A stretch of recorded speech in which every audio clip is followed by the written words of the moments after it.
नमस्कार दोस्तों, कैसे हैं आप सब। उम्मीद करते हैं आप अच्छे ही होंगे। मैं आपका दोस्त, आपका होस्ट, आपका सर डॉक्टर युवराज आपके सामने फिर आ गया हूं क्रिया शैली का एक और लेक्चर लेकर। तो जैसा कि पिछले लेक्चर में हमने त्रिदोषों के बारे में एक ब्रीफ डिस्क्रिप्शन लिया था, एक संक्षेप में बात की थी। आज हम एक एक दोष को अच्छे से जानेंगे कि भाई एक दोष के बारे में कि वो कैसा होता है, वो हमारे शरीर में कहाँ कहाँ पाया जाता है, वो हमारे शरीर में क्या क्या कार्य करता है। तो वात पित्त कफ तीन दोष हमारे होते हैं। इनमें से सबसे पहले हम वात दोष के बारे में बात करेंगे। लेकिन आपके मन में भी एक सवाल आ रहा होगा कि यार सबसे पहले हम वात दोष से ही क्यों शुरू कर रहे हैं, क्यों हम पित्त को पहले नहीं ले सकते, सबसे पहले कफ को क्यों नहीं पढ़ सकते। तो इसकी जो इम्पोर्टेंस है, सबसे पहले इम्पोर्टेंस को जानेंगे कि हमारे शरीर में वात इतना महत्वपूर्ण क्यों है, क्यों हम उसे सबसे पहले पढ़ रहे हैं और क्यों हमें पढ़ना चाहिए, और क्यों आचार्य ने इसे सबसे पहला दोष माना है वात दोष को। तो इसकी इंपॉर्टेंस की बात करते हुए हम देखते हैं तो एक श्लोक आता है कि पित्त पंगु कफ पंगु पंगवो मल धातव, कि यानी जो पित्त है वह भी पंगु है, कफ है वह भी पंगु है, और जितने भी मल और धातुएं हमारे शरीर में हैं वे सभी भी पंगु हैं। अब यार ये पंगु क्या होता है। तो यार पंगु होता है एक ऐसा व्यक्ति, या पंगु उसे कहते हैं जो कि चलने या फिरने में समर्थ नहीं है, जिसमें गति करने का गुण नहीं है। जैसे कि हम आम भाषा में कोई कहते हैं ना, कोई चलने फिरने को योग्य नहीं हो तो उसे लंगड़ा कह देते हैं, या फिर भाई ये चल नहीं फिर नहीं सकता। तो वैसे ही जो चल नहीं फिर नहीं सकता उसे पंगु कहा जाता है। तो वैसे ही ये जो जितने भी दोष हैं, पित्त हो गया, कफ हो गया, और मल हैं हमारे, और धातुएं हैं, ये सभी पंगु हैं। ये एक स्थान से दूसरे स्थान पर गति नहीं कर सकती, अपने आप एक स्थान से दूसरे स्थान पर नहीं जा सकती। तो ये कार्य कौन करता है। तो ये कार्य करता है वात। देखिए लिखा है वायुना यत्र नीयन्ते तत्र वर्षन्ति मेघवत, कि जिस प्रकार हमारे लोक में, हमारे संसार में वायु क्या करती है, मेघों को लेकर, यानी कि जो हमारे क्लाउड्स हैं, जो बादल हैं, इनको एक स्थान से ले जाकर दूसरे स्थान पे ले जाती है और फिर वहां पे मेघ वर्षा करते हैं।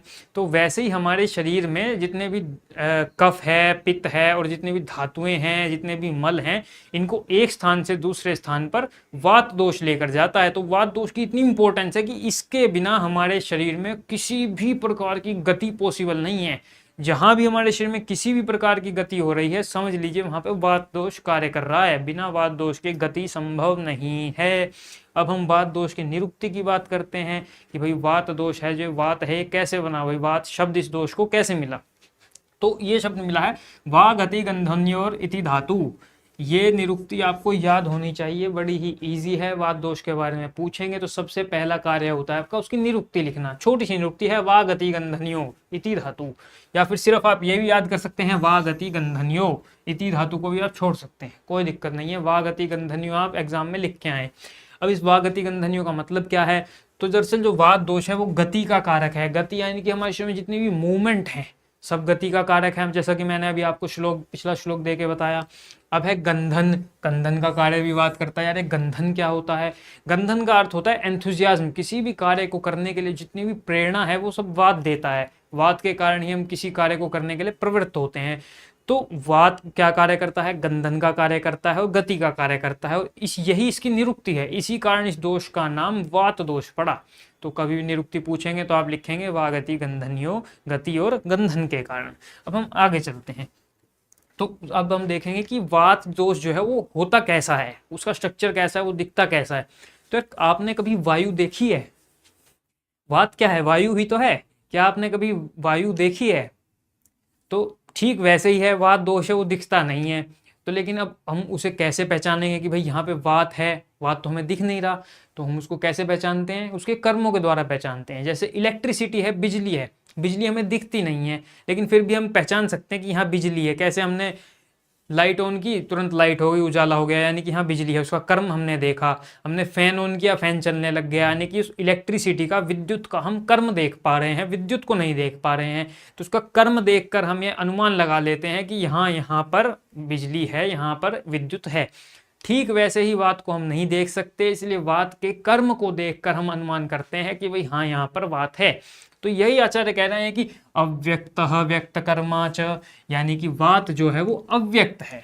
अव्यक्त, अव्यक्त यानी कि जो व्यक्त नहीं हो रहा है, जो एक्सप्रेस नहीं हो रहा है, जो हम जिसे जान नहीं पा रहे हैं, जिसका ज्ञान हमें नहीं प्राप्त हो रहा है, वो वात है।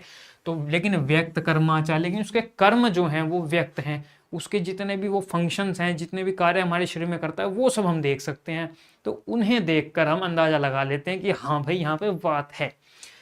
तो वात दोष की हम प्रॉपर्टीज की बात करते हैं कि भाई चलो हमने वात के बारे में जान लिया कि भाई हाँ ये हम इसे देख नहीं सकते, इसके कर्म देख सकते हैं।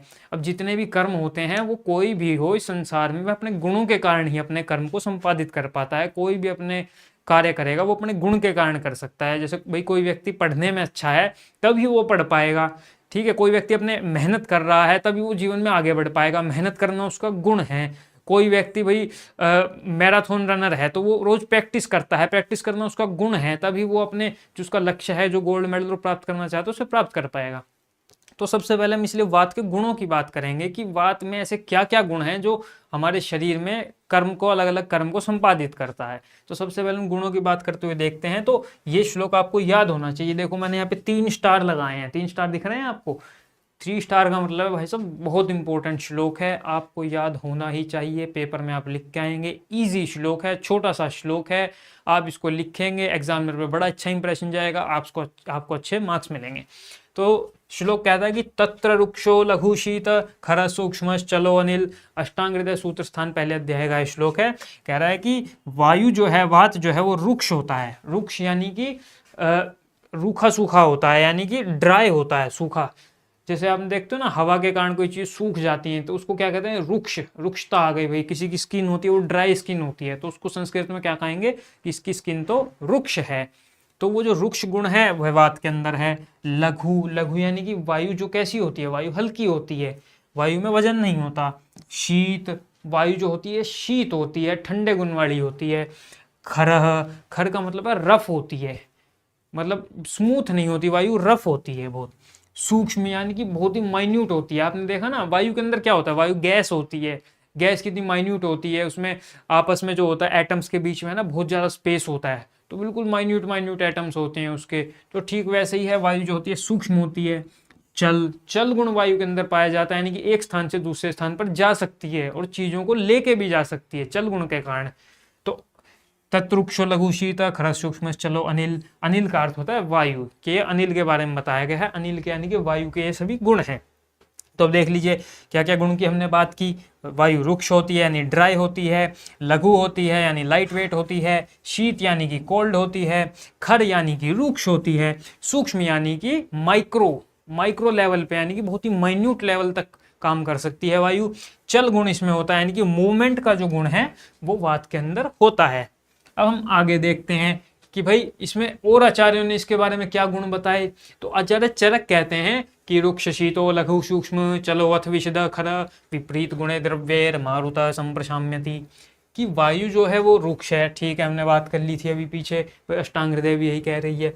शीत है भाई, वायु जो है ठंडी है नेचर में। लघु है, लाइट है। सूक्ष्म है यानी कि बड़े माइक्रो लेवल पे काम करती है। चल गुण वाली है, चल गुण से युक्त है। विशद है, विशद है यानी कि एक तरह से समझिए जो नॉन स्टिकी होती है, जो किसी चीज से जल्दी चिपकती नहीं है। जो नॉन स्टिक कुकवेयर होता है ना हमारा, नॉन स्लाइमी होता है, उसे विशद कहते हैं, यानी कि किसी चीज से चिपकती नहीं है ये, मतलब बिल्कुल स्मूथली अपना कार्य करती है। विशद है। खर है, खर है यानी कि रफ इन नेचर है, रफ इन नेचर है यानी कि आप ऐसे समझिए कि किसी भी कार्य को संपादित करना है तो बड़े ही स्ट्रोंग वे में अपने कार्य को करती है, क्योंकि बड़ा रफ नेचर है, बड़े कठोर नेचर से कार्य करती है। तो खर इसका गुण है। विपरीत गुणे द्रव्येर मारुता संप्रशाम्यति। ये जो दूसरी लाइन इस श्लोक में बताई गई है ना, ये चिकित्सा की दृष्टि से बड़ी अच्छी लाइन है। ये कहते हैं कि विपरीत गुणे द्रव्य, यानी कि जितने भी गुण इसके बताए गए हैं वायु के, अगर इनके विपरीत गुणों के हम द्रव्यों का इस्तेमाल करें, जैसे मैंने आपको अभी गुरुवादी गुण बताए थे पिछले, आपको लेक्चर याद हो, और आप पदार्थ विज्ञान में भी गुरुवादी गुण पढ़ के आएंगे और संहिता में भी आप पढ़ने वाले हैं।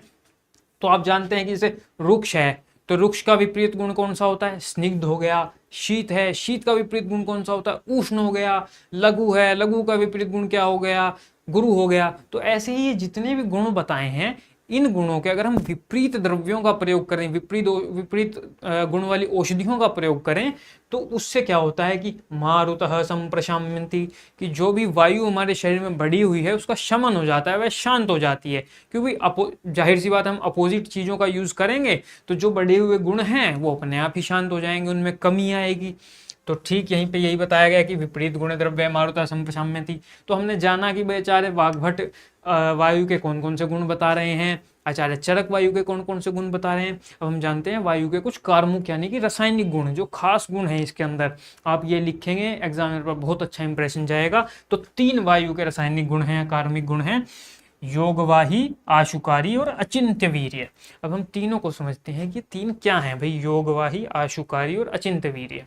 तो देखिए योगवाही, योगवाही का अर्थ है होता है कि भाई जो अपने गुणों का त्याग न करे, अपने गुणों का त्याग न करे, जो उसके गुण हैं वो यूं के यूं बने रहे, लेकिन जब वो किसी और द्रव्य से अपने संपर्क में आए तो उसके गुणों को और बढ़ा दे। यानी कि जब वायु किसी के संपर्क में आती है तो उसके वायु के गुण तो यूं के यूं रहते हैं, लेकिन जो दूसरे के गुण है ना उसे और बढ़ा देती है। यानी कि समझिए कि भाई वायु जो है किसी उष्ण चीज के संपर्क में आई तो वायु क्या है, उष्ण गुण को और ज्यादा बढ़ा देगी। वायु किसी शीत गुण के संपर्क में आई तो वायु शीत गुण को और ज्यादा बढ़ा देगी। तो वायु क्या होती है, योगवाही होती है, जो कि अन्य द्रव्यों के गुणों को बढ़ा देने वाली होती है और खुद के गुण उसके यूं के यूं रहते हैं। तो हमने योगवाही जाना कि योगवाही क्या होता है। अब हम बात करेंगे कि आशुकारी क्या होता है। तो आशुकारी का अर्थ होता है जो कि बहुत शीघ्र कार्य करता है, बड़ी तीव्र गति से कार्य करता है, यूं मिनटों में सेकंडों में कार्य करता है। वायु आपने देखी होगी ना, मिनटों में यहाँ से वहां क्या गति होती है वायु की, टोर्नेडो आते हैं, तूफान आते हैं अलग अलग, उसमें वायु की गति देखिए कितनी शीघ्र गति है। तो वही यहाँ बताया गया कि वायु जो है आशुकारी होती है, बहुत ही शीघ्र कार्य करने वाली होती है। वायु अचिंत्य वीर्य है। तो अचिंत्य वीर्य का, अचिंत्य का अर्थ है जिसे सोचा ना जा सके, और वीर्य यानी कि शक्ति, यानी कि वायु में एक ऐसी शक्ति होती है जिसको हम जान नहीं सकते, जिसको सोच नहीं सकते, अचिंत्य शक्ति से काम करती है। तो इसकी 3 रासायनिक गुण हो गए, कौन कौन से हो गए, योगवाही हो गया, अचिंत्य वीर्य हो गया और साथ ही साथ आशुकारी हो गया, यानी कि बहुत ही शीघ्रता के साथ ये कार्य करने वाली होती है। अब हम जानते हैं कि वात दोष हमारे शरीर में कहाँ कहाँ रहता है। तो वात दोष के बारे में हम इसके स्थानों को डिटेल में जानने से पहले मैं आपको एक चीज बता देता हूँ, आपके बड़ा काम आएगा कंसेप्ट। तो ये कंसेप्ट है अष्टांग हृदय से कि ते व्यापिनो अपि हृण्याभिर अधो मध्योर्ध्व संचरया। अब ये क्या है कि तीनों दोष के बारे में बता रहा है आपको, सिर्फ बात के बारे में नहीं, तीनों दोष के बारे में जनरल आइडिया दे रहा है कि शरीर में 3 दोष अगर आपको देखने हैं तो कहाँ कहाँ होते हैं। जनरल आइडिया मैं आपको समझा देता हूँ। श्लोक क्या कह रहा है, जैसे कि मान लीजिए ये कोई व्यक्ति है, ठीक है, इस व्यक्ति का नाम क्या रखें, इस व्यक्ति का नाम मान लो चीता है, मतलब है तो ये इंसान ही लेकिन इसका नाम चीता है क्योंकि खुल के जीता है, कुछ भी नाम रख लो। तो इसमें क्या कहते हैं, श्लोक कह रहा है कि जो हमारा ऊपर का हिस्सा है, जो सिर का हिस्सा है, जो एक क्लेविकल बोन है ना, ये क्लेविकल बोन हो गए, ठीक है, इससे जो ऊपर का हिस्सा है, जो सिर है, यहाँ पे कफ प्रधान रहता है, कफ दोष यहाँ पे प्रधान मिलता है, ठीक है। जो हमारा हृदय से यानी कि चेस्ट रीजन से लेके नाभि तक का जो नेवल का जो रीजन है, यहाँ पर पित्त दोष प्रधान रहता है, यानी कि यहाँ पे पित्त दोष की स्थिति ज्यादा मिलती है। और जो इससे नीचे का हिस्सा है, नाभि से नीचे का जितना भी हिस्सा है अप टू द टो, इस पूरे एरिया में वात दोष प्रधान रहता है। तो यहाँ पे हम लिख लेते हैं वात दोष।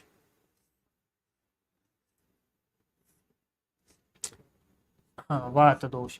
तो अब हम देखिए कि जो हमारा सिर होता है, सिर में कफ दोष प्रधान है, जो हृदय से नाभि के बीच में वहाँ पित्त है, और जहाँ नाभि से नीचे का हिस्सा वहाँ वात दोष प्रधान है। अब इसे हम समझने की कोशिश करते हैं कैसे। देखिए वात दोष में क्या है, चल गुण मैंने आपको बताया भाई, वात दोष क्या है, चल गुण से युक्त होता है।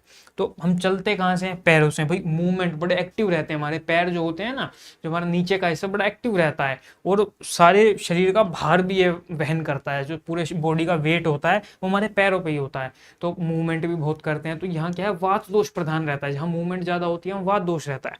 तो नीचे का जो हिस्सा है, हमारे नाभि से नीचे का हिस्सा, वो सारा वात दोष का माना गया। अब जो हृदय और नाभि के बीच में है, यानी कि चेस्ट और हमारे जो नाभि के बीच में, अब मेनली देखा जाए तो जो ये वाला हिस्सा है ना हमारे शरीर में, जो एपिगैस्ट्रिक रीजन जिसको बोलते हैं, एब्डोमेन का ऊपर का हिस्सा, यहाँ क्या होता है, हमारा डाइजेशन वगैरह की सारी प्रोसेस होती है। तो यहाँ पे हमारी जठराग्नि रहती है। पित्त जो होता है वो कैसे गुण वाला होता है, उष्ण गुण वाला होता है। तो यहाँ किस दोष की प्रधानता हुई, यहाँ पित्त दोष की प्रधानता हुई। हमारा सिर जो है वो कफ दोष प्रधान होता है, सिर में क्या है, कफ ज्यादा रहता है। देखे होंगे ना आपने, कफज विकार ज्यादा होने के चांस रहते हैं सिर में, तो कफ दोष प्रधान है वो सिर में है। तो हमने क्या क्या समझा कि जो हमारा ऊर्ध्व का हिस्सा है, जो मूर्धा है, हमारा जो सिर है, वहां पे कफ दोष प्रधान रहता है। हमारा जो चेस्ट है और नाभि है इसके बीच में पित्त दोष प्रधान रहता है, और नाभि से नीचे का जितना भी हिस्सा है यहाँ पर वात दोष प्रधान रहता है। ये एक जनरल आइडिया है, हमने अभी स्पेसिफिक लोकेशंस की बात नहीं करी है कि शरीर के अंदर कहाँ कहाँ रहता है। हमने एक्सटर्नल जो सरफेस एनाटमी है ना, सरफेस एनाटमी में हमने देख लिया बाहर से कि हाँ हाँ यहाँ यहाँ इन दोषों की प्रधानता रहती है। लेकिन कायदे से देखा जाए तो तीनों दोष शरीर में हर जगह रहते हैं, तीनों दोष शरीर में हर जगह हैं, ऐसी कोई स्थान नहीं है जहाँ पे तीनों दोष ना हो। लेकिन दोषों के ज़्यादा और कम होने के कारण हम उनके स्थान विभाजित कर देते हैं कि हाँ यहाँ पे ये दोष ज़्यादा मिलता है तो ये स्थान इस दोष का हो गया, यहाँ ये दोष ज़्यादा है तो यहाँ पे ये स्थान इस दोष का हो गया। तो अभी हमने कंसेप्ट ये देखा कि भाई जनरल हमने आइडिया ले लिया कि भाई तीनों दोष कहाँ कहाँ मिलेंगे। लेकिन अब शरीर के अंदर की हम बात करें तो हमें वात दोष की अब बात करनी है, क्योंकि वात दोष पढ़ रहे हैं तो वात दोष शरीर में कौन कौन सी जगह पे मिलता है। तो इसके बारे में आचार्य वाग्भट कहते हैं कि पक्वाशय कटी शक्ति श्रोतस्थि स्पष्न इंद्रियम स्थानम वातस्य तत्रापि पक्वाधानम विशेषतः।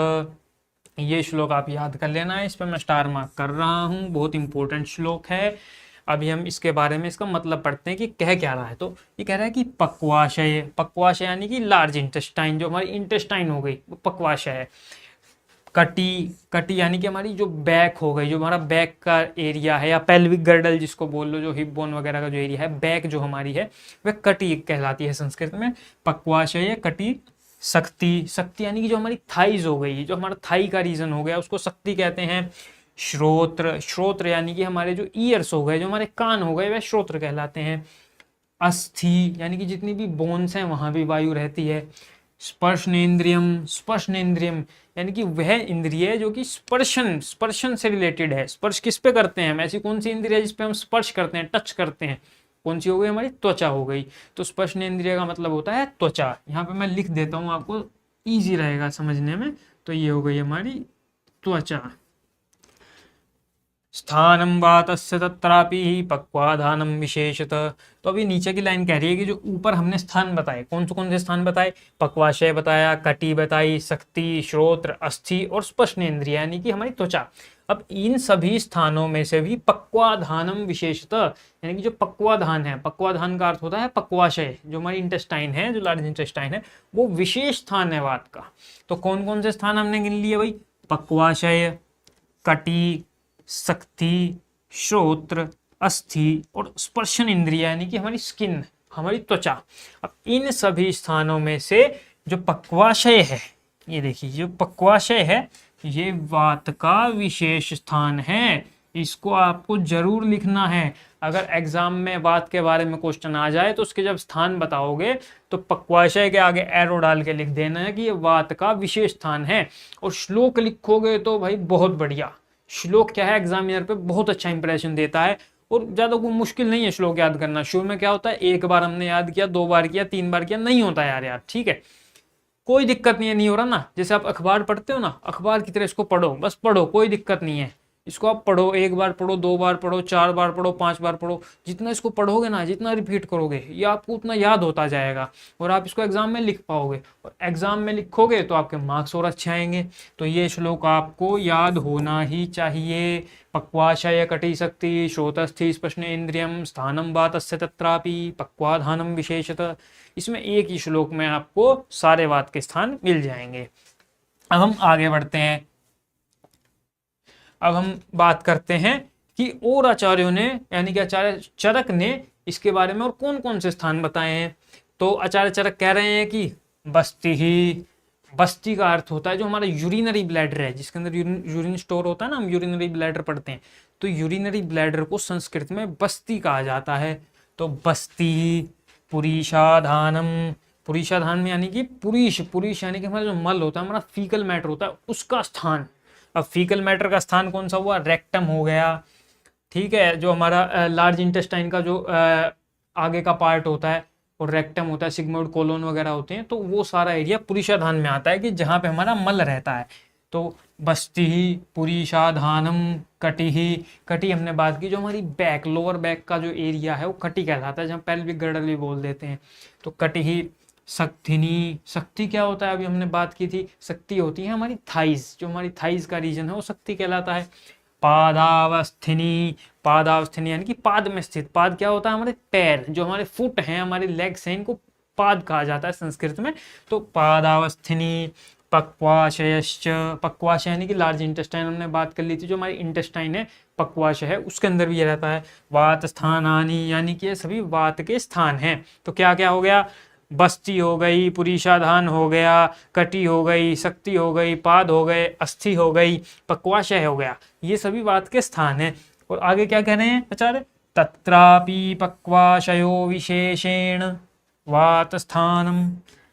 अभी आचार्य वाग्भट ने जो बात बोली थी वही बात यहाँ पे बोल रहे हैं। आचार्य वाग्भट ने पक्वाधानम बोल दिया था, यहाँ पे आचार्य चरक सीधा सीधा कह रहे हैं पक्वाशय है। दोनों ही सिमिलर वर्ड है, सेम वर्ड है, एक ही चीज के लिए हैं। तो यहाँ पे आचार्य भी कह रहे हैं कि जो पक्वाशय है वह वात का विशेष स्थान है।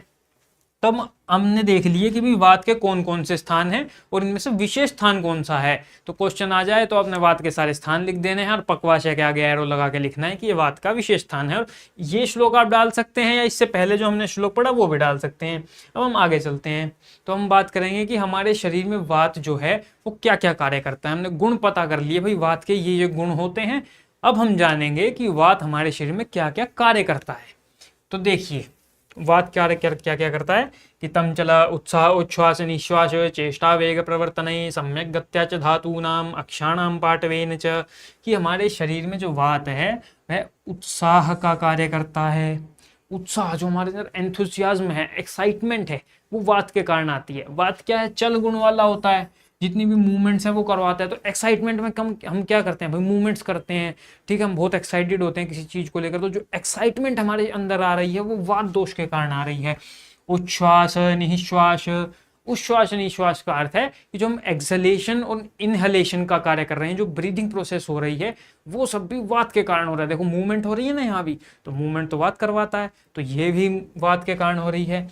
चेष्टा, जितनी भी हम चेष्टाएं करते हैं, जितनी भी एक्टिविटीज करते हैं, कोई चीज उठा के यहाँ से रखनी, यहाँ से वहीं कहीं जाना है हमें, जितनी भी चेष्टा कर रहे हैं वो सभी चेष्टाओं का कारण क्या है? वात। वेग प्रवर्तने, जितने भी हमारे बॉडी में वेग आते हैं, वेग का अर्थ है अर्जिज आती हैं।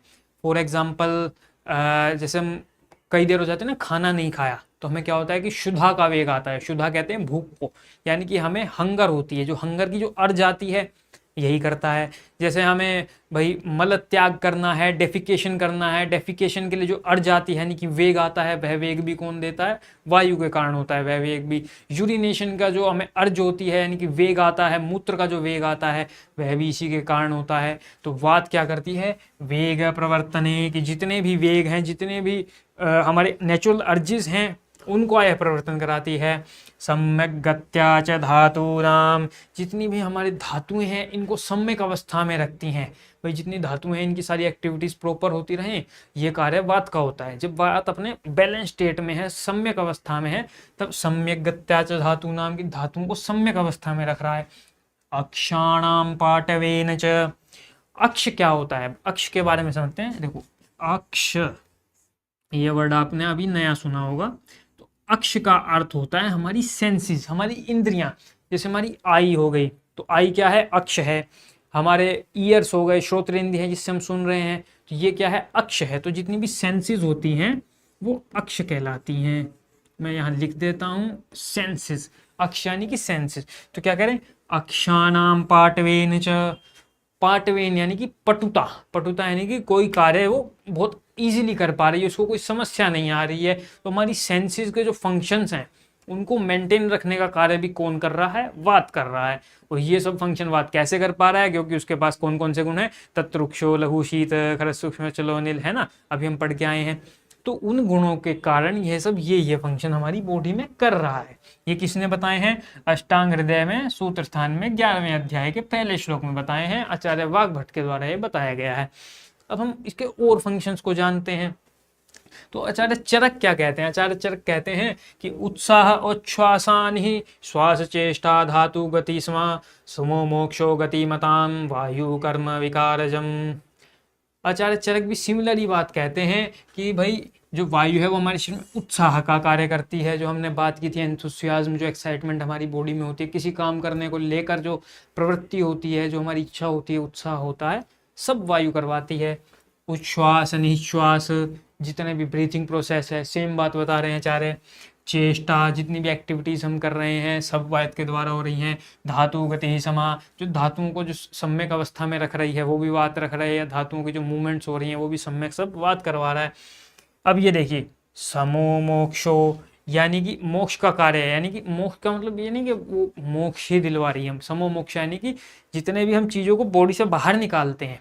मोक्ष का मतलब होता है आज़ाद करना, यानी कि फ्री करना है किसी चीज़ को, मतलब बंधन से मुक्त कर देना, यानी कि हमारी बॉडी से जितना भी मल इत्यादि सब बाहर निकल रहा है। तो समो मोक्ष यानी कि उनको सम्यक रूप से बाहर निकाल रही है। गति मताम वायु कर्म अविकारजम। अभी देखिए यहाँ क्या लिखा है, कर्म विकारजम। अब यार नॉर्मल व्यक्ति कोई होगा ना तो क्या पढ़ेगा कि कर्म विकारजम, इसको विकार पढ़ लेगा, ये विकार नहीं है, ये अविकारजम है। आप संस्कृत में पढ़ के आए हो ना संधि, या अभी नहीं पढ़ा होगा तो अब आगे पढ़ेंगे। संधियां जो होती हैं तो यहाँ संधि हो गई है, उसके कारण क्या है कि कर्म अविकारजम है ये। तो ये सब वायु के कर्म हैं अविकारी अवस्था में, यानी कि वायु सम्यक अवस्था में है तब ये सारे कार्य हमारे शरीर में करती है। लिखा कि non vitiated vata brings enthusiasm in work, उत्साह makes body function such as respiration, उच्छ्वास निश्वास हो गया, to be normal, develops all body organs to their full growth and body functions, यानी कि सभी धातुओं इत्यादि की जो है गति को सम अवस्था में रखती है, धातुओं को सम अवस्था में रखती है। ये आचार्य चरक के द्वारा वात के गुण हो गए। अब हम आगे चलते हैं और बात करते हैं कि वात के और गुण क्या आचार्य चरक ने बताया कि कर्म क्या, ऐसे क्या कर्म है, ऐसे क्या फंक्शन है जो वात हमारे शरीर में कर रहा है। तो वात कला का लिए अध्याय में आचार्य इसको और डिटेल में बताते हैं, और डिटेल में बताते हैं कि हमारे शरीर में वायु क्या क्या कार्य करती है। हमने जो भी पढ़े ना पीछे ये दो श्लोक आप कर लो, इनफ है। ये आपकी एडिशनल नॉलेज के लिए मैं बता रहा हूँ कि आपको एक आइडिया लग जाए कि यार वात की कितनी इंपॉर्टेंस, हमारे शरीर में इतने सारे कार्य करता है वात। तो इतना बड़ा श्लोक यार, अब देखो यार कितना बड़ा श्लोक है।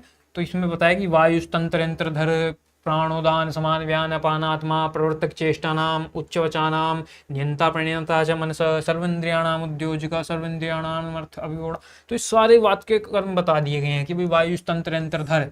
अभी तंत्र यंत्र क्या है भाई, इसका मतलब ये हुआ कि वायु जो है हमारे तंत्र और यंत्र को धारण करती है। तंत्र और यंत्र क्या है, तो तंत्र और यंत्र हमारे शरीर को लिया गया है। जो हमारा शरीर है, जो फिजिकल जो बॉडी है, जो मैकेनिज्म है, ये क्या हो गया, हमारा यंत्र हो गया। इसके अंदर जो प्रोसेसेस हो रही हैं वो सारा तंत्र हो गया, जो फंक्शंस चल रहे हैं। तो तंत्र और यंत्रधर यानी कि हमारी बॉडी की जो फिजिकल फॉर्म है और जो हमारी बॉडी में जितनी भी एक्टिविटीज़ हो रही हैं, जितना भी मेटाबॉलिज्म हो रहा है, उसको धारण करके रखता है वायु। प्राण उदान समान व्यान अपान आत्मा। तो हमने वायु के जो टाइप्स पढ़े थे ना अभी, त्रिदोष जो हमने चैप्टर पूरा किया है उसमें मैंने आपको इन सभी दोषों के टाइप्स के बारे में ब्रीफ बताया था। तो हमने वायु के टाइप्स क्या क्या पढ़े थे, प्राण वायु, उदान वायु, समान वायु, व्यान वायु और अपान वायु। तो यहाँ ये लिखा है कि जो 5 प्रकार की वायु है इनकी आत्मा है, यानी कि इन सभी को जो अपना बल है, इन सभी का जो पोषण है वह वायु करती है। असल में तो ये सारी वायु ही हैं, बस अपने स्थान और कर्म के भेद पर इनके अलग अलग टाइप्स कर दिए गए, प्राण उदान समान अपान इत्यादि। इनके बारे में अब हम आगे डिटेल में पढ़ेंगे। प्रवर्तक चेष्टानाम, जितनी भी हमारी चेष्टाएं हैं, एक्टिविटीज़ हैं बॉडी में, वो सभी वायु ही करवा रहा है। तो इसलिए ना इन सभी के बारे में हम डिटेल में जानते चलते हैं कि इनके अर्थ क्या हैं। तो वही मैंने बताया वायु तंत्र यंत्रधर कि भी जो हमारे जो सिस्टम है, ऑर्गन से जो पूरी बॉडी है इसको होल्ड करके रखता है, इसको धारण करता है। प्राणुदान समान व्यान अपान, इन सभी को जो है अपने जो पोषित करता है, इन सबको अपने रूप में बनाए रखता है। प्रवर्तक चेष्टानाम उच्च वचानाम, सभी चेष्टाओं का, एक्टिविटीज़ का प्रवर्तक है। उच्च वचानाम, जो कि हमें जोर से बोलते हैं ना, उच्च वचानाम यानी कि जो बहुत ही हाई पिच में हम कोई चीज़ बोल रहे हैं। जो कोई भाषण देता है तो देखा ना कितने जोर से आवाज़ में बोल के देता है। तो उच्च वचानाम आदि इत्यादि जितनी भी चेष्टाएं हम करते हैं वो सब बात करवाता है। नियंता प्रणेता च मनसः, बहुत इंपॉर्टेंट। ये कहता है कि नियंता प्रणेता च मनसः, यानी कि मन का नियंता यानी कि नियंत्रक, मन को कंट्रोल करता है। और प्रणेता यानी कि मन को प्रेरणा देता है, मन को क्या है कि मोटिवेट करता है कोई भी कार्य करने के लिए, कोई भी कुछ भी सोचने के लिए। तो सब वायु करता है। आपने देखा होगा ना भाई, जब किसी का मन बहुत ज़्यादा अशांत हो जाता है, ठीक है, किसी चीज़ में मन नहीं लग रहा है उसका, ठीक है, तो उसको क्या करते हैं हम लोग, क्या प्रिस्क्राइब करते हैं कि आप है ना काम करो, सुबह सुबह उठ के प्राणायाम करो। और देखा होगा आपने प्राणायाम के बड़े अच्छे रिजल्ट आते हैं। जिसका मन बिल्कुल अशांत रहता है, कोई डर होता है किसी को, ठीक है, कोई एंजाइटी होती है, डिप्रेशन होता है, जिसका मन जो है वो सम्यक रूप से कार्य नहीं कर रहा है, उसको हम प्राणायाम एडवाइस कर देते हैं। तो प्राणायाम क्या होता है? प्राणायाम में क्या होता है? प्राणों का आयाम, यानी प्राण यानी कि प्राणवायु, प्राणवायु को हम संयमित करते हैं, उसको सम्यक अवस्था में लाते हैं, यानी कि वायु को हम सम्यक अवस्था में ला रहे हैं। और वायु क्या है? नियंता प्रणेता च मनस, यानी कि मन का नियंत्रक और प्रेरक है। तो जब वायु को हम कंट्रोल में ले आते हैं तो मन भी क्या है? अपने आप कंट्रोल में आ जाता है। बल्कि योग शास्त्र तो आगे इसके बारे में और बताते हैं कि इंद्रियों का जो नाथ है वह मन है, और जो मन का जो नाथ है वह वायु है। यानी जितनी भी इंद्रियां हैं हमारी बॉडी में, इन सब का स्वामी मन है, और मन का स्वामी वायु है। यानी कि हमने वायु को कंट्रोल कर लिया तो मन भी अपने आप में कंट्रोल में आ जाता है। अब हम आगे देखते हैं, तो आगे कहते हैं आचार्य कि सर्व इंद्रियाणाम उद्योजकः, कि हमारी जितनी भी इंद्रियां हैं, सेंसेस हैं, उसको अपने कार्यों में लगाने का कार्य जो करता है, उनकी एक्टिविटीज जो है वो बना के रखने का कार्य भी वात दोष करता है। अब हम आगे देखते हैं, तो आगे कह रहे हैं कि सर्व इंद्रियाणाम अभिवोढ़ा, कि भाई इंद्रियां जो हैं अपने अर्थ से संयोग, यानी कि इंद्रियां जो अपना ज्ञान प्राप्त करती हैं, उस ज्ञान को प्राप्त करवाने में सहायक जो है वो वात है। आगे कह रहे हैं कि सर्व धातु व्यूह कर, कि जितनी भी हमारी धातुएं हैं, ठीक है, इनको जो स्ट्रक्चरल फॉर्म देता है, कि इनको एक साथ लाके, व्यूह क्या होता है? कि घेर लेना, व्यूह का मतलब होता है संस्कृत में घेर लेना।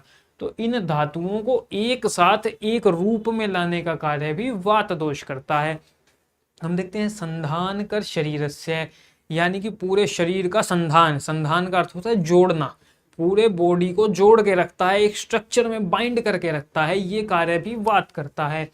प्रवर्तको वाचः, यानी कि जितनी भी स्पीच का कार्य है, कोई व्यक्ति बोल पा रहा है तो जो उसको वो बोल पा रहा है वो भी वायु के कारण है।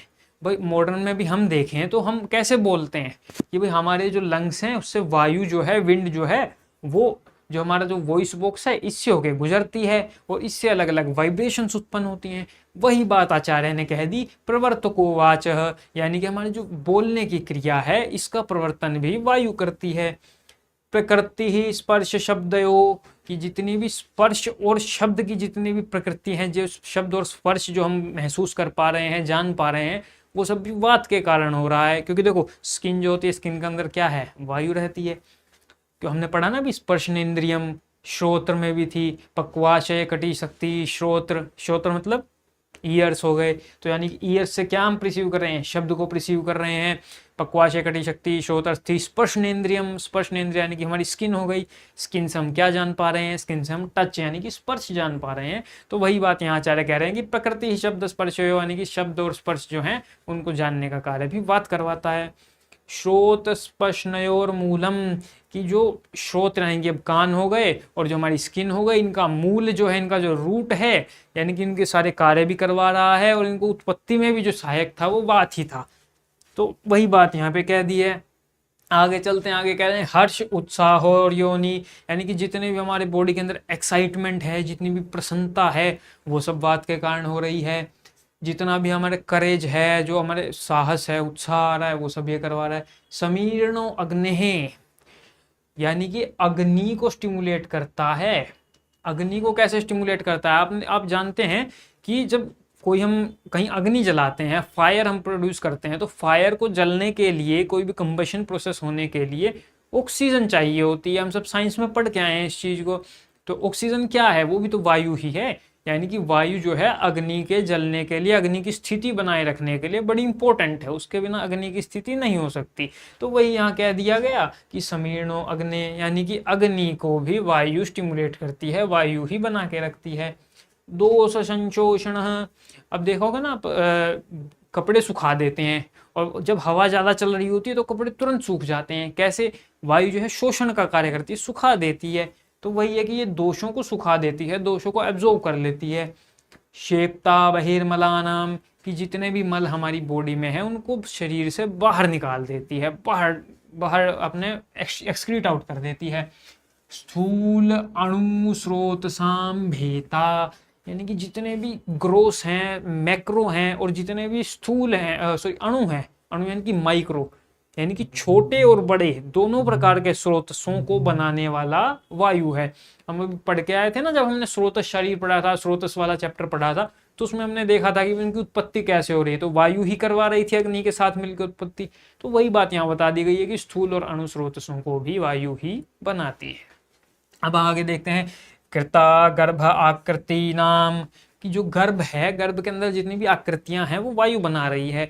वायु जो है सभी और दोषों के साथ मिलकर, पित्त और कफ के साथ मिलकर हमारे शरीर का निर्माण करती है। आयुषो अनुवृत्तिर प्रत्यय भूतो भवत्य कुपुत, कि यानी कि अकुपित अवस्था में, सम्यक अवस्था में यह हमारे आयु का भी धारण करती है, हमारी आयु को भी मेंटेन करती है। अब हम आगे चलते हैं, आगे हम बात करेंगे कि बात के प्रकार कितने होते हैं, जिसको कि हम पहले भी पिछले चैप्टर में हम बात करते आए हैं कि वायु के 5 प्रकार हैं, सभी दोषों के 5 ही प्रकार होते हैं। तो वायु के 5 जो प्रकार हैं, अभी उनके बारे में एक एक जो टाइप है उसके बारे में हम डिटेल में बात करेंगे कि भाई हाँ, ये हम जब 5 प्रकार पढ़े हैं तो ये 5 प्रकार आखिर होते क्या क्या हैं। जो हमने पढ़ा ना, प्राण, उदान, व्यान, समान, अपान, ये 5 जो हैं, ये पांचों का मतलब हमारी बॉडी में क्या क्या काम है, काम क्या करते हैं और होते कहाँ हैं, क्यों इनको भाई ये अलग अलग कर दिए। एक वायु भी तो चल सकता था भाई, पूरे बॉडी में एक वायु है, वही तो काम चला सकते थे, क्यों हमने इनको 5 अलग अलग भेद किए। तो अब हम वही जानेंगे। सबसे पहले हम प्राण वायु की बात करेंगे कि भाई प्राण वायु जो है हमारी बॉडी में क्या करता है और कहाँ रहता है। तो प्राण वायु के आचार्य कहते हैं कि प्राणो अत्र मूर्धगः, कि प्राण वायु जो है वह मूर्धा में रहती है। मूर्धा का अर्थ होता है हमारा शिर, जो हमारा ऊपर का हिस्सा है, जो मूर्धा है, शिर है, वहां पे प्राण वायु का निवास स्थान होता है। तो मैं यहाँ पे लिख देता हूं आपकी आसानी के लिए कि मूर्धा का अर्थ है शिर, मूर्धानी शिर। तो प्राणवायु का स्थान क्या हो गया, मूर्धा। कोई भी पूछे तो बताना कि प्राणवायु मूर्धा में रहती है। अब प्राणवायु मूर्धा में रह के करती क्या है, उरह कंठचरो, यानी कि उरह प्रदेश और कंठ में विचरण करती है। भाई रह यहाँ रही है और विचरण कहाँ कर रही है, उरह और कंठ में। उरह क्या होता है, तो उरह होता है हमारा चेस्ट का जो रीजन है, जो हमारा चेस्ट का जो पार्ट है जिसको थोरेसिक रीजन बोलते हैं, उसको संस्कृत में उरह या उरस बोलते हैं। तो उरह यानी कि हमारे चेस्ट में ये घूम रही है, विचरण कर रही है, और साथ ही साथ कंठ में, प्राणवायु का है कंठ में भी विचरण करती है। तो रहती कहाँ है, मूर्धा में रहती है और हमारे कंठ और उर में विचरण करती है। बुद्धि, हृदयेंद्रिय, चित्तद्रेक। अब इसके फंक्शंस आ रहे हैं कि भाई ये कर क्या रही है, चलो रह रही है हमें पता लग गया, विचरण कहाँ कर रही है ये भी हमें पता लग गया, लेकिन ये कार्य क्या कर रही है, तो उसके कार्य जानते हैं। तो कहते हैं कि बुद्धि, हृदय, इंद्रिय, चित्तद्रेक, यानी कि हमारे बुद्धि को धारण कर रही है, हृदय को धारण कर रही है, सभी इंद्रियों को धारण कर रही है, और जो चित्त है, जो मन है, उसको भी धारण कर रही है। हमने भी जाना ना, मन का स्वामी कौन, मन का स्वामी वायु, मन का नियंता कौन, प्रणेता कौन, वायु। तो मन को भी ये धारण कर रही है। स्टीवन, स्टीवन का अर्थ है, अभी देखो स्टीवन क्या होता है, स्टीवन का अर्थ होता है स्पिटिंग, जैसे कि हिंदी में कहते हैं थूकना। जैसे ना सलाइवा जो होता है हमारा, सलाइवा को हम स्पिट आउट करते हैं, ठीक है, सलाइवा को हम स्पिट आउट करते हैं, उसको संस्कृत में क्या कहते हैं, स्टीवन कहते हैं। तो स्टीवन का कार्य भी वायु करवाती है। शवथु, अभी शवथु क्या होता है, तो शवथु का मतलब है छींकना, स्नीज, जो छींकने का कार्य है वह भी वायु करवाती है। देखा ना, वायु के कारण तो हम छींक पा रहे हैं, तो शवथु का भी करवा रही है। उद्गार, उद्गार क्या होता है, उद्गार ये कहते हैं ना, जैसे खाना खा लिया हमने, ठीक है, बढ़िया भाई पूरा छक के खाना खाया। अब खाना खाने के बाद अपने को डकार आती है ना, एक डकार आती है, कुछ लोग कह रहे हैं डकार आती है, भाई वाह भाई वाह डकार आ गई। तो वो जो डकार जो है ना, वो उसे संस्कृत में कहते हैं उद्गार। वह डकार भी क्या है, डकार के रूप में क्या, वायु ही तो बाहर आई। किसी को एसिडिटी होती है तो कहते हैं खट्टी डकारें आ रही हैं, ठीक है, यानी खट्टी डकार, यानी कि उसका जो अम्ल है, जो एसिड है, वो भी वायु के साथ साथ आ रहा है। तो जो डकार है वह वायु के कारण होती है, उसे उद्गार बोलते हैं। इसलिए यहाँ पे बताया कि प्राण वायु जो है वो उद्गार का कारण है, उद्गार करवाती है। श्वास, श्वास यानी कि जितने भी ब्रीदिंग की जो प्रोसेस है, उच्छ्वास निश्वास, ये सारा कार्य भी वायु के द्वारा होता है। अन्न प्रवेश कृत, यानी कि अन्न का भी प्रवेश, जो हम जितना भी फूड हम एनगल्फ कर रहे हैं, फूड जितना भी हम खा रहे हैं, वो सब भी प्राणवायु ही उसका शरीर के अंदर प्रवेश करवा रही है। तो प्राणवायु के क्या क्या कार्य हो गए, भी सबसे पहले प्राणवायु का स्थान जाना हमने कि मूर्धा में रहती है और उर और कंठ प्रदेश में विचरण करने वाली होती है। ठीक है, ये यहाँ भी ये लिखा है शिर में रहता है यानी कि मूर्धा में रहता है, उर प्रदेश और कंठ में संचरण करती है। स्टीवन, यहाँ पे स्टीवन को लाला स्राव लिख दिया है, यानी कि स्टीवन यानी कि बहुत ज्यादा लाला स्राव यानी कि सलाइवेशन हो रहा है, लेकिन कायदे से स्टीवन का अर्थ होता है थूकना, स्पिटिंग आउट। तो स्टीवन का कार्य करवाती है। शवथू यानी कि जो हम स्नीज करते हैं, छींक करते हैं, वो भी करवा रही है। उद्गार यानी कि डकार का कार्य भी वायु ही करवा रही है। कौन सी वायु? प्राणवायु। श्वास और अन्न आदि का प्रवेश भी है सब प्राणवायु के कर्म हैं। और उसी के साथ साथ अब यहाँ क्या बात करी हमने ऊपर? बुद्धि, इंद्रिय और चित्त यानी कि मन को धारण करने वाली भी प्राणवायु ही होती है। अब हमने प्राणवायु का क्या क्या स्थान जान लिया, विचरण का स्थान जान लिया, और शरीर में वो क्या क्या कार्य करती है हमने वो जान लिया। अब हम आगे चलते हैं। अब हम बात करेंगे उदान वायु की। प्राणवायु हो गया, अब हम उदान वायु की बात करेंगे कि उदान वायु हमारे शरीर में क्या क्या कार्य करवाती है। तो देखिए पहले उदान वायु का स्थान देख लेते हैं। तो आचार्य वाग्भट कह रहे हैं कि उरह स्थान उदानस्य। उदान वायु का स्थान क्या है? उरह। अभी मैंने आपको बताया उरह क्या होता है, हमारा जो थोरेसिक रीजन है, जो चेस्ट का रीजन है, उसे उरह कहते हैं, उरस कहते हैं। तो उदान वायु का स्थान है उरह। नासा नाभि गलांश्चरेत, कि नासिका यानी कि हमारी नोज, नाभि और गला यानी कि कंठ प्रदेश है, इसमें विचरण करती है। अभी जैसे हमने प्राणवायु में देखा था ना, प्राणवायु क्या कर रही है? प्राणवायु शिर में रह रही है, लेकिन उरह और कंठ प्रदेश में विचरण कर रही है। जैसे हम रहते हैं ना, अपने घर में रहते हैं, ठीक है, नो डाउट, लेकिन क्या हमारा जो बालकनी है, जो हमारा गार्डन है, हम उसमें भी विचरण करते रहते हैं। तो ऐसी वायु है भाई, रहती है एक स्थान पे है, लेकिन फिर विचरण करने, घूमने फिरने कहीं चली जाती है, फिर अपने स्थान पे आके रह लेती है। ठीक है, जो नॉर्मल व्यक्ति होता है ना वैसी। तो ये रह रही है उर में यानी कि चेस्ट रीजन में, जो थोरेसिक रीजन है, लेकिन नासा यानी कि नाक, जो नोज है, नाभि जो हमारा नेवल रीजन है, और गलांश यानी कि हमारा जो गला है, जो कंठ है, वहां पे विचरण करती रहती है। तो हमने इसके स्थान देखे। अब ये करवाती क्या है, अब ये जानते हैं। तो ये करवाती है वाक प्रवृत्तिर। वाक प्रवृत्ति यानी कि जो भी हम बोल पा रहे हैं, जो हमारी स्पीच की जो प्रोसेस हो रही है, वॉइस बॉक्स से जो हमारी वॉइस जनरेट हो रही है, वो सब वायु के द्वारा होती है। और ये कौन करवा रहा है? उदान वायु करवा रहा है। वाक प्रवृत्ति, प्रयत्न, प्रयत्न यानी कि जितनी भी हम चेष्टाएं कर रहे हैं, जितने भी हम एफर्ट्स लगा रहे हैं किसी भी कार्य को करने में, तो एफर्ट्स किस लिए संभव हो पा रहे हैं, किस वजह से पॉसिबल हो पा रहे हैं? वो हो पा रहे हैं उदानवाद के कारण। तो अब हम बात कर रहे हैं कि ऊर्जा, ऊर्जा यानी कि जो एनर्जी हमारे अंदर आ रही है, इस एनर्जी का कारण भी उदान वायु ही है। वही देखो, जितने भी प्रयत्न हम कर रहे हैं किसी भी कार्य को, एफर्ट लगाएंगे किसी भी कार्य को करने के लिए, तो एफर्ट वही तभी लगा पाएंगे ना जब बॉडी में कुछ एनर्जी है। अब व्यक्ति कोई खा ही नहीं रहा है, खाना ही नहीं खा रहा है, उसकी बॉडी में एनर्जी नहीं है, तो किसी कार्य को करने के लिए एफर्ट ही नहीं लगा सकता। एफर्ट भी वही लगाएगा जिसके पास ऊर्जा है। तो ऊर्जा भी कौन दे रहा है? उदान वायु दे रहा है। बल यानी कि हमारे जो बॉडी में जो स्ट्रेंथ है, जो बल है, जो पावर है, वो भी उदान वायु के कारण आ रही है। वर्ण, जो हमारा जो स्किन का कॉम्प्लेक्शन है, जो कि अलग अलग स्किन के कलर्स होते हैं, कॉम्प्लेक्शंस होते हैं, वो वर्ण का कार्य भी उदान वायु कर रही है। स्मृतिर क्रिय यानी कि स्मृति आदि जो क्रियाएं हैं, स्मृति यानी कि जो हम कुछ भी पढ़ लेते हैं वो याद रह जाता है। कुछ व्यक्ति ऐसे होते हैं ना कि भाई जो कुछ भी पढ़ते हैं उनको तुरंत याद रह जाता है कि नहीं? तुरंत पढ़ लिया तुरंत याद रह जाएगा उसको। कुछ होते हैं कि यार 1 घंटे से पढ़ रहे हैं, 2 घंटे से पढ़ रहे हैं, यार कुछ याद ही नहीं हो रहा, क्या करें? तो यार वो होता है उदान वायु की वजह से। अगर आपकी उदान वायु अच्छी है ना, तो आपकी स्मृति अच्छी होगी, आप चीज़ों को याद जल्दी कर पाएंगे, लंबे समय तक याद रख पाएंगे, अच्छे से याद कर पाएंगे। तो भैया प्राणायाम करना शुरू कर दो, अच्छे से याद करना है तो। ठीक है, तो क्या क्या करवा रही है?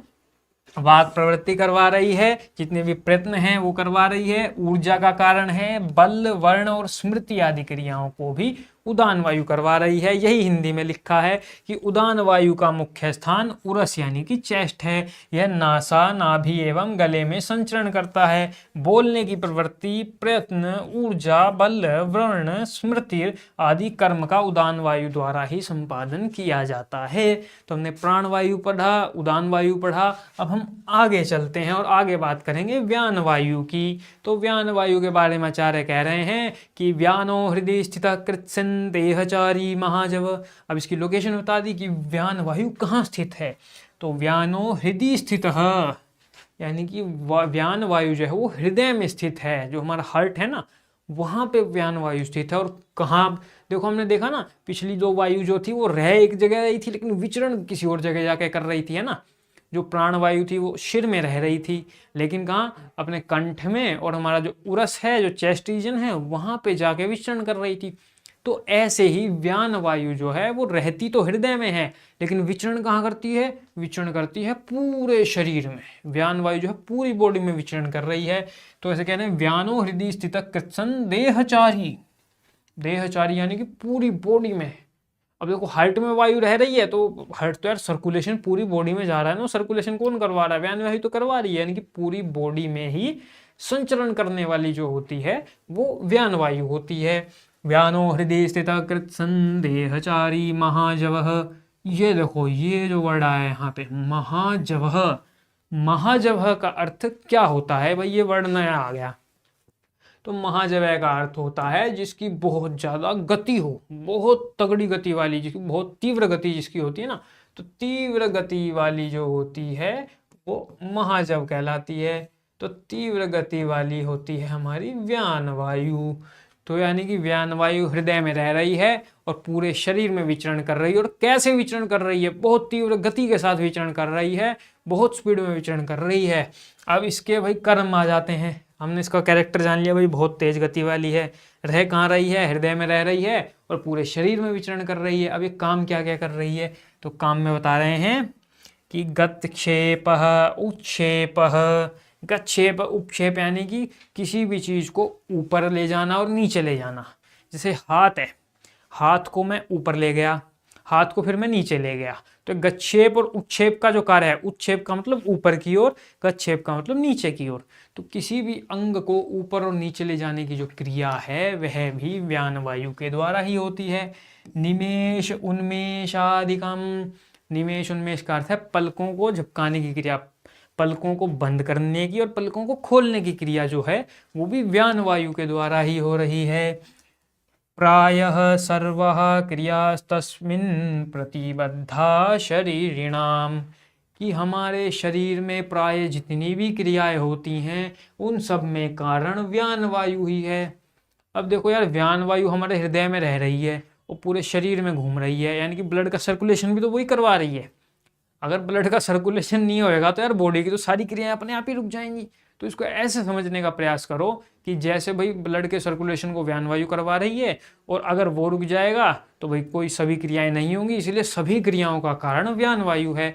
तो क्या श्लोक बताया आचार्य ने, व्यानो हृदय स्थित कृत्सन देहचारी महाजव उत्से उत्साह गच्छेप उत्क्षेप निमेश उन्मेषण आदि का, यानी कि जितने भी कार्य हैं शरीर में सभी का कारण व्यान वायु ही है। और ये रह कहाँ रही है, हृदय में रह रही है और पूरे शरीर में विचरण कर रही है। अब हम इससे आगे चलते हैं और बात करेंगे समान वायु की। समान वायु है भाई, समानो अग्नि समीपस्थः कोष्ठे चरति सर्वतः, यानी कि अब इसकी हमने लोकेशन की बात की तो समानो अग्नि समीपस्थ, कहाँ रह रही है, अग्नि के समीप रह रही है। अग्नि के समीप कहाँ रहेगी भाई, कहाँ है, अग्नि के समीप कहाँ, कोष्ठ में रह रही है। अग्नि कौन सी है, और जठराग्नि है, जो हमारा खाना इत्यादि पचाने का कार्य करती है वो जठराग्नि करती है। तो वहां पे जो है अग्नि के पास में ये वायु रहती है। भाई अग्नि को जलने के लिए क्या चाहिए, कंबशन के लिए क्या जरूरी है, ऑक्सीजन जरूरी है। तो ऑक्सीजन उसको कहाँ मिलेगी, वायु से ही तो मिलेगी। तो अग्नि के समीप ये रहती है। तो समानो अग्नि समीपस्थ, अब इसका रहने का स्थान देख लिया भाई, अग्नि के पास रह रही है। लेकिन अब ये घूम कहाँ रही है, तो घूम रही है कोष्ठे चरति सर्वतः, यानी जो हमारा कोष्ठ है, जो हमारा एब्डोमेन है, इसमें पूरे एब्डोमेन में ये घूमती रहती है। ठीक है, पूरे एब्डोमेन में घूमती रहती है। अब ये बढ़ जाती है जब, तो देखा होगा ना आपने, ब्लोटिंग हो जाती है, कहते हैं लोग कि गैस बन गई। वो गैस कोई नहीं होती, वो गैस पहले ही होती है, बनती क्या है, वो ज्यादा हो जाती है। तो समानो अग्नि समीपस्थ कोष्ठो चरति सर्वतः, और कार्य अब इसके क्या है, अन्नम ग्रहणाति, अन्न का ग्रहण हम करते हैं जो, वो ये करवा रही है। पचति, अन्न का जो पाचन है, जो डाइजेशन है, वो भी ये करवा रही है। विवेचयति, विवेचयति यानी कि अन्न में से जो सार भाग है, जो हमारा एक्सट्रैक्ट है, जो हमारी बॉडी को चाहिए, जो न्यूट्रिशन है, उसको अलग करती है। और जो मल है, जो कि हमें बाहर निकालना है, उस मल को भी अलग करती है। तो इस प्रोसेस को कहते हैं विवेचन। विवेचना करना, यानी कि जो अच्छी चीज है उसको अलग कर देना और जो हमारे काम की नहीं है उसको अलग कर देना। तो विवेचन का कार्य भी समान वायु करवा रही है। आगे कह रही है कि मुंचती, यानी कि किसी चीज को आगे की ओर बढ़ा देना, आगे की ओर निकाल देना। तो भाई जब हमारे पास आहार आया, आहार हमने लिया, ग्रहण किया, उसके बाद क्या किया, उसका पाचन किया, उसका विवेचन कर लिया, भाई अलग अलग कर लिया, भाई ये हमें चाहिए, ये नहीं चाहिए। अब वो जो बच गया, जो मल भाग बच गया, उसको निकालने का कार्य कौन कर रहा है, उसको आगे भेजने का जो कार्य है वह समान वायु कर रही है। आगे कहाँ भेज रही है, आगे भाई अपने पक्वाशय में भेज दिया, भाई वहां से पुरीषाधान में भेज दिया कि भाई वहां से अब आगे ये निकल जाएगा। तो समान वायु ने क्या क्या किया, समान वायु ने अन्न का ग्रहण किया, अन्न का पाचन किया, अन्न का विवेचन किया और अन्न का मुंचन किया। और ये रह कहाँ रही है, अग्नि के समीप रह रही है और कोष्ठ में विचरण करती है। तो वही यहाँ लिखा है, समान वायु अग्नि यानी कि जठराग्नि के समीप रहकर कोष्ठ में सब और विचरण करती है तथा निम्न कार्यों को संपादित करती है। जो कार्य कौन कौन से हैं, अन्न का ग्रहण करना, पचन करना, उसके बाद विवेचन करना और मुंचन करना, यानी कि आगे की ओर पक्वाशय की ओर छोड़ देना इसको। अब हम आगे बात करेंगे अपान वायु की, जो कि हमारी पांचवी वायु है। अपान वायु कहाँ रहती है और क्या करती है, तो अपानोपान गह बस्ती, अपानोपान गह श्रोणी बस्ती मेढ्र उरुगोचर। तो अपान वायु कहाँ रहती है, अपान हिस्से में रहती है। अपान गह, अपान जो है वो अपान में ही रहती है। अभी अपान प्रदेश कौन सा है ना, अपान वायु का नाम भी अपान है और जहां रह रही है वो भी अपान है। तो अपान प्रदेश होता है कटी के नीचे का भाग, जो हमारी जो लोअर बैक है इसके नीचे का भाग। कौन सा एरिया होगा, जो पेल्विक एरिया है ना हमारा, पेल्विक एरिया में यानी अपान भाग में अपान वायु रहती है। और अब रह रही है एक जगह पे तो कहीं विचरण भी कर रही होगी। विचरण कहाँ कर रही है, श्रोणी बस्ती मेढ्र उरुगोचर, यानी कि श्रोणी यानी कि हमारा जो पेल्विक रीजन है, जो ग्रोइन वाला रीजन है, पेल्विक रीजन में। बस्ती यानी कि हमारा जो यूरिनरी ब्लैडर है वहां भी ये विचरण कर रही है। मेढ्र यानी कि जो हमारा पीनिस है उसमें भी ये विचरण कर रही है। उरु यानी कि हमारी जो थाइज है, जो हमारी थाइज हैं जिसको हम शक्ति बोल रहे थे ना, अब यहाँ पे वर्ड आ गया उरु। अच्छा, एक वर्ड पे पहले आया था अभी उरह या उरस, और यहाँ गया उरु। तो कंफ्यूज नहीं होना है, जो उरह यानी कि उरस है वो हमारा चेस्ट है, थोरेसिक एरिया है, और जो उरु है कहाँ गया, जो उरु है वो हमारा थाइज का एरिया है। दोनों वर्ड्स में कंफ्यूज नहीं होना है, कंफ्यूजिंग वर्ड है, सेम जैसे लगते हैं, ठीक है, एक जैसे ही लगते हैं। अब आगे चलते हैं, कार्य क्या क्या करती है। हमने देख लिया रह कहाँ रही है और विचरण कहाँ कर रही है, कार्य क्या क्या कर रही है। तो कार्य है इसके शुक्र आर्तव शकृत मूत्रगर्भ निष्क्रमण क्रिय, यानी कि ये शुक्र को, आर्तव यानी कि ओवम को, शकृत यानी कि हमारे फीकल मैटर को, मूत्र यानी कि हमारे यूरिन को, और गर्भ जो प्रेग्नेंट वुमेन होती है ना, तो प्रेग्नेंट वुमेन में डिलीवरी के टाइम जो गर्भ होता है, तो इन सभी को शरीर से निकालने का कार्य अपान वायु करती है। भाई जितना भी हमारा फीकल मैटर हो गया, ठीक है, फीकल मैटर हो गया, स्पर्म हो गया, ओवा हो गया, यूरिन हो गया, इन सबको बॉडी से भी यही निकालती है। और जब प्रेग्नेंट वुमेन में जब डिलीवरी का समय आता है तब गर्भ को निकालने में जो वायु हेल्प करती है वो भी अपान वायु ही हेल्प करती है। तो वही बात यहाँ लिखी है कि अपान वायु जो है अपान प्रदेश में यानी कि कटी के नीचे रहती है। और श्रोणी बस्ती मेढ्र यानी कि जो मूत्र मार्ग है, यानी कि जो यूरेथ्रा है, जो पीनस है, उधर विचरण करती है। और शुक्र एवं आर्तवाही स्रोतस को भी ये मेढ्र में मान लेते हैं, क्योंकि भी देखो मेल्स में तो पीनस हमने मान लिया, लेकिन फीमेल्स में क्या करोगे तो आर्तवाही स्रोतस को भी मान लिया जाता है। तो कहाँ रह रही है, अपान प्रदेश में रह रही है, श्रोणी बस्ती और मेढ्र में विचरण कर रही है, और उरु में संचरण कर रही है, यानी कि उरु यानी कि हमारे थाइज में भी ये घूम रही है। अब शुक्र आर्तव पुरुष मूत्र और गर्भ को यह बॉडी से बाहर निकालने का कार्य भी करती है। तो हमने अपान वायु के बारे में जान लिया। तो इस प्रकार क्या हुआ, हमारी पांचों वायु कंप्लीट हो गई।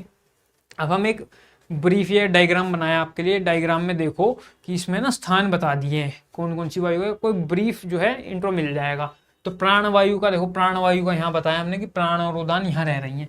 तो प्राण वायु कहाँ रह रही थी, प्राण वायु मूर्धा में रह रही थी, यानी कि हमारे सिर में रह रही थी। और विचरण कहाँ कर रही थी, तो विचरण कर रही थी कंठ में और हमारे उरह प्रदेश में, यानी कि थोरेसिक रीजन में। अब समान जो उदान वायु है, उदान वायु भी ऐसे ही कर रही थी कि उदान वायु क्या थी, कंठ में उरा कंठ चरो, यानी कि उर में रह रही थी और कंठ में विचरण कर रही थी। समान वायु कहाँ रह रही थी, तो देखो एलिमेंट्री कैनाल इन जनरल।